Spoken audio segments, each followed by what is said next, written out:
Voilà, et bien chers amis, je vous salue tous dans le nom de Jésus. Je suis heureux de passer ce temps avec vous autour du message de l'Évangile. Et je voudrais aujourd'hui vous parler de la compassion de Jésus. Et pour cela, donc, je vous propose une lecture dans l'Évangile de Matthieu, dans le chapitre 9, et à partir du verset 35. Voilà donc ce qui est écrit. Jésus parcourait toutes les villes et les villages, enseignant dans les synagogues et prêchant la bonne nouvelle du royaume et guérissant toute maladie et toute infirmité. Voyant la foule, il fut ému de compassion pour elle, car parce qu'elle était languissante et abattue, comme des brebis qui n'ont point de berger. Alors il dit à ses disciples, « La moisson est grande, il y a peu d'ouvriers. Priez donc le maître de la moisson d'envoyer des ouvriers dans sa moisson. » Voilà donc un court résumé qui nous montre en quelque sorte donc le parcours de Jésus et son ministère terrestre sur la terre. Il parcourait toutes les villes, les villages, enseignant dans les synagogues, prêchant la bonne nouvelle du royaume et puis guérissant toute maladie et toute infirmité donc parmi le peuple. De sorte que c'est pourquoi il nous dit que la renommée de Jésus se répandait de plus en plus, de bouche à oreille. Les gens parlaient, racontaient ce que Jésus faisait. Et c'est comme cela que beaucoup de personnes, dans leurs besoins, sont venues vers lui, parce que partout où Jésus allait, il faisait du bien. Il guérissait tous ceux qui étaient sous l'empire du diable, car Dieu était avec lui. Nous découvrons tout au long de son ministère terrestre que Jésus est à l'œuvre. Il avait un zèle, un empressement dans son cœur, parce qu'il était venu chercher et sauver ceux qui étaient perdus. Il était animé d'un désir que tous les hommes entendent la bonne nouvelle du royaume de Dieu, et parce qu'il était rempli de compassion. Nous découvrons que Jésus était rempli de compassion pour les perdus. Ici, il nous est dit que Jésus fut ému de compassion quand il a vu la foule, parce qu'elle était languissante et abattue comme des brebis qui n'ont point de berger. Et Jésus, donc, était rempli de compassion. Compatir, c'est se mettre à la place de l'autre. C'est prendre sur soi, c'est s'identifier à la peine de l'autre. Et Jésus était ému de compassion pour cette foule, parce qu'elle était donc perdue, comme des brebis qui sont sans berger. Une foule languissante et abattue. C'est pourquoi dans l'Évangile, Jésus se présente comme étant le bon berger, en disant « Je suis le bon berger ». Et le bon berger donne sa vie pour ses brebis. Savez-vous que Jésus a donné sa vie pour vous? Quand il a été crucifié sur cette croix, eh bien, c'est le divin berger qui donne sa vie pour ses brebis. Ce qui quand nous regardons la brebis, ce qui caractérise la brebis, c'est que la brebis est un animal qui est fragile, sans défense. La brebis n'a pas le sens de l'orientation. Si elle n'a pas un berger, elle va se perdre. Elle va se perdre.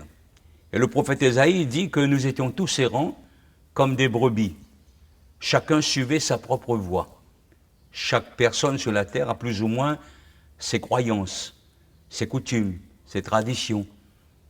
Mais aucune de ces traditions, de ces coutumes, de religions ne peut nous sauver.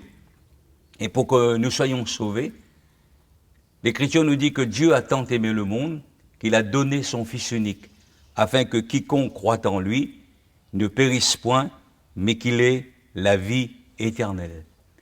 Jésus est mort pour nous. Jésus est mort pour vous. Jésus est mort pour tous les hommes. Il est mort pour nos péchés.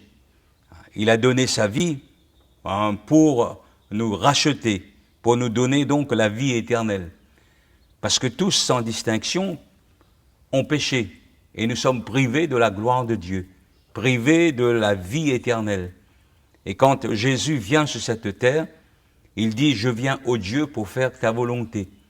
Tu n'as voulu ni agrès ni offrande pour le péché. Je dis, dans le rouleau du livre, il est question de moi. Je viens, ô Dieu, pour faire ta volonté. » Et c'est pourquoi donc il est mort sur cette croix. Chers amis, il est mort à votre place. Il est mort à ma place, à la place de tous les hommes. Oui, le bon berger, il donne sa vie pour ses brebis. Hein. Il a donné sa vie sur la croix. Christ est mort et personne ne l'a contraint, personne ne l'a obligé. Il a dit, il n'y a personne qui me l'ôte ma vie, mais je la donne de moi-même. J'ai le pouvoir de la donner, j'ai le pouvoir de la reprendre. Et c'est ce qui s'est passé sur le mont Golgotha. Le divin berger, il donne sa vie pour ses brebis.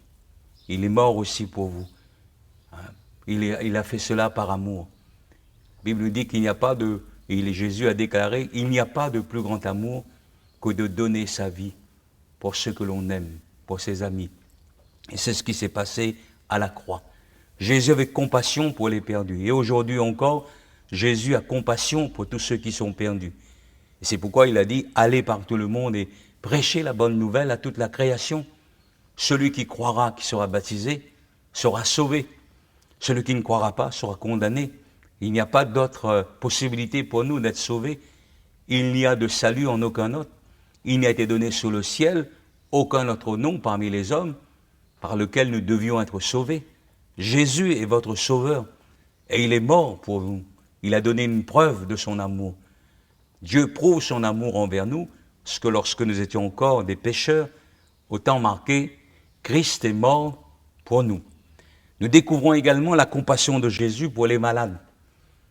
Il nous est dit que Jésus allait de lieu en lieu, il prêchait la bonne nouvelle, il enseignait, puis il guérissait toute maladie et toute infirmité. Nous, quand nous lisons l'Évangile, nous voyons que, Jésus a pris une grande partie de son temps pour s'occuper des gens qui étaient malades, qui étaient souffrants, qui venaient vers lui. Et dans l'Évangile de Marc, au chapitre 1er, verset 40, il est parlé de l'histoire de cet homme qui est venu vers Jésus dans une grande souffrance. Et il est dit que, alors que Jésus était là, dans ce lieu, un lépreux vint à lui et se jetant à genoux, lui dit d'un ton suppliant, « Si tu le veux, tu peux me rendre pur. » Jésus, ému de compassion, étendit la main, le toucha et dit, « Je le veux, sois pur. » Aussitôt, la lèpre quitta cet homme et il fut purifié.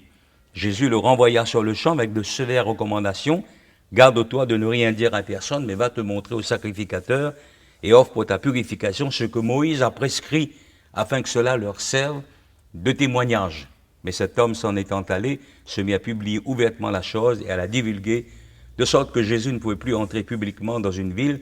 Il se tenait dehors dans des lieux déserts et l'on venait à lui de toutes parts. On voit Jésus qui est ému de compassion pour cet homme, pour ce lépreux, quand il vient vers le Seigneur. Ce qu'il faut savoir, c'est que à cette époque, en Israël, il y avait une loi concernant donc le lépreux. C'est pourquoi Jésus lui dit, après avoir été guéri, va te montrer au sacrificateur et offre pour ta purification ce que Moïse a prescrit. Dans la loi donc, que Dieu avait donnée à Israël, il y avait une loi spécifique concernant le lépreux. Le lépreux atteint de la plaie portera ses vêtements déchirés, il aura la tête nue, il se couvrira la barbe, il criera impur, impur, aussi longtemps qu'il aura la plaie, il sera impur. Il habitera seul, il aura sa demeure hors du camp. Donc c'était dramatique quand quelqu'un était donc déclaré lépreux par le sacrificateur. Il y avait donc la séparation avec sa famille, il devait quitter sa famille. Il devait donc être dans l'isolement. Il connaissait donc une grande solitude. Plus de vie sociale, plus de vie professionnelle, tout s'arrêtait. C'était donc une situation catastrophique. Il était donc sans espérance, démuni, sans abri. Et c'était la condition des lépreux à cette époque.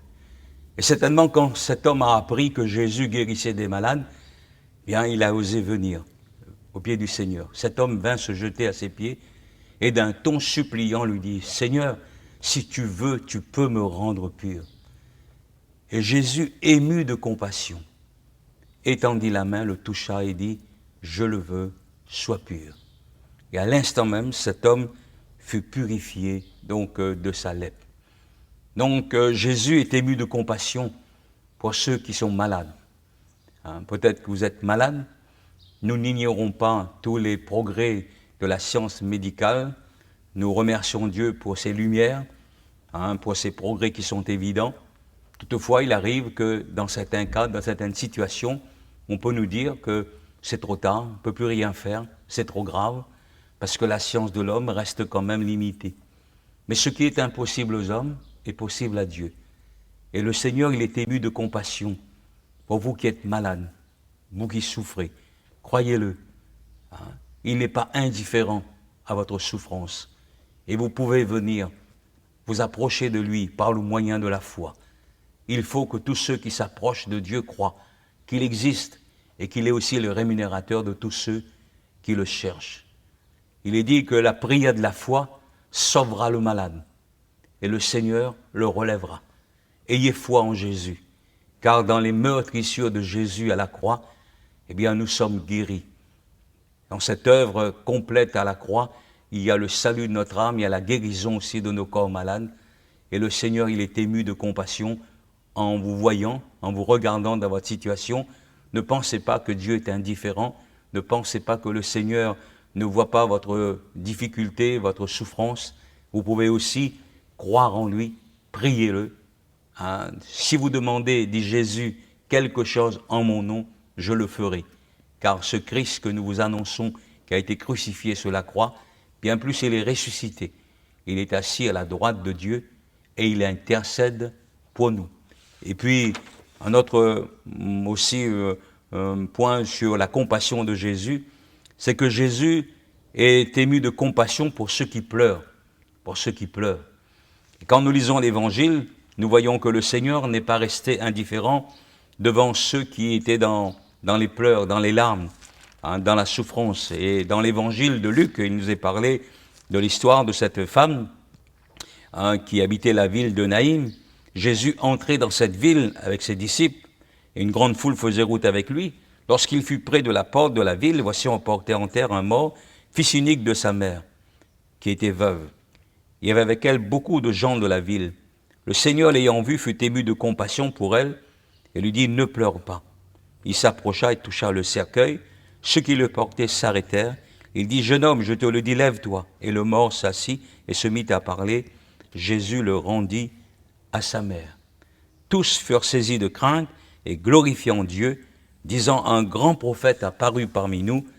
Et cette parole sur Jésus se répandit dans la Judée et dans tout le pays d'alentour. Voilà donc encore la compassion de Jésus qui se manifeste à l'égard de cette dame. Nous apprenons qu'elle était veuve déjà, et elle perdait donc son fils unique. Il y avait beaucoup de gens de la ville qui l'entouraient, certainement pour la consoler, pour lui apporter toutes sortes de paroles de réconfort, pour essayer d'encourager cette maman qui, nous comprenons bien, est déprimée, dans un chagrin profond, dans une tristesse bien donc difficile à vivre cette situation. Et puis Jésus rencontre cette femme. Et quand Jésus voit cette femme, il nous est dit que le Seigneur l'ayant vue, fut ému de compassion pour elle et lui dit, ne pleure pas, ne pleure pas. Des mots qu'elle a certainement entendus plusieurs fois, des gens qui étaient là pour essayer de la consoler. Mais Jésus va apporter une véritable consolation au cœur de cette maman, donc qui était dans ce chagrin. Chers amis, je ne sais pas quelle est l'origine de vos larmes, mais toujours est-il que quand nous regardons à la parole de Dieu, il y a des gens qui ont pleuré pour diverses raisons, comme cet homme dans le psaume 6, il disait « Je m'épuise à force de gémir, chaque nuit ma couche est baignée de mes larmes, mon lit est arrosé de mes pleurs. Je ne connais pas la source et l'origine de vos larmes. » Mais il dit ceci, que l'Éternel entend la voix de mes larmes. Dieu connaît les raisons et la source de vos larmes. Ça peut être une déception dans votre vie conjugale, sentimentale, un désastre dans votre vie professionnelle, le rejet de vos proches, l'abandon de votre famille, de vos amis. Vous vous retrouvez dans une situation peut-être difficile, peut-être même dans une maison d'arrêt, hein. Donc, et vous regrettez le mal que vous avez fait. Vous vivez avec des remords. Et chaque jour, quand vous pensez à votre situation, bien vos larmes coulent. Hein. J'aimerais vous dire que le Seigneur, il a compassion de nous. Hein. Quand nous sommes dans notre souffrance, dans les larmes, dans la souffrance. Et le Seigneur s'est approché de cette dame et le Seigneur était ému de compassion. Jésus est ému de compassion devant nos larmes, devant notre tristesse, nos déceptions, hein, nos peines, devant le deuil que nous pouvons connaître, devant n'importe quelle situation. Et le Seigneur s'est approché de cette femme, comme aujourd'hui encore, le Seigneur s'approche de votre vie par le moyen de son évangile, pour vous dire ne pleure pas. Lui, il a la solution. Il a la solution véritable. Il est dit que tous ceux qui s'appuient sur Dieu trouvent dans leur cœur des chemins tout tracés. Si vous placez votre confiance en lui, eh bien vous verrez que le Seigneur, lui, il a la solution à votre problème. Il a la solution à votre problème. Il dit, ne vous inquiétez de rien, mais en toute chose, faites connaître vos besoins à Dieu par des prières, des supplications, avec des actions de grâce, et la paix de Dieu qui surpasse toute intelligence gardera vos cœurs et vos pensées en Jésus. Ce n'est pas que nous méritons quelque chose, mais le Seigneur, il est ému de compassion devant nos souffrances, devant nos larmes. Et aujourd'hui, vous pouvez lui faire confiance en vous approchant de lui, en invoquant son nom. Hein, il est dit que le Seigneur dit, invoque-moi au jour de la détresse, je te délivrerai et tu me glorifieras. Ce que nous lisons dans les Écritures, donc, est une source d'encouragement pour nous. Il est dit dans le livre des Lamentations de Jérémie que les bontés de l'Éternel ne sont pas épuisées et ses compassions ne sont pas à leur terme, mais elles se renouvellent chaque matin. Aujourd'hui, eh bien, le Seigneur veut aussi vous faire connaître sa compassion en s'approchant de vous pour sécher vos larmes, pour guérir votre corps malade, pour sauver votre âme perdue. Et c'est pourquoi vous entendez l'Évangile, parce qu'au travers de ce message, Dieu vous cherche, Dieu vous appelle, parce que vous avez du prix à ses yeux, parce qu'il vous aime tout simplement et parce qu'il a compassion de nous. Que le Seigneur vous bénisse, que le Seigneur vous encourage à vous tourner vers lui et à prier son nom, hein, puisque le Seigneur a dit « Demandez et l'on vous donnera » et que quiconque demande reçoit. Amen.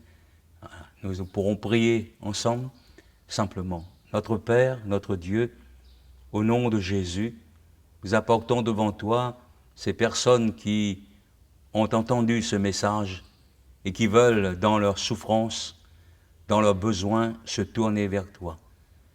Nous savons qu'à la croix, tu as tout accompli et personne n'a été oublié. Tu nous aimes, tu as compassion de nous, que ta grâce et que ta paix leur soient données, notre Père, au nom de Jésus-Christ. Amen. Voilà, chers amis, que Dieu vous bénisse et à très bientôt.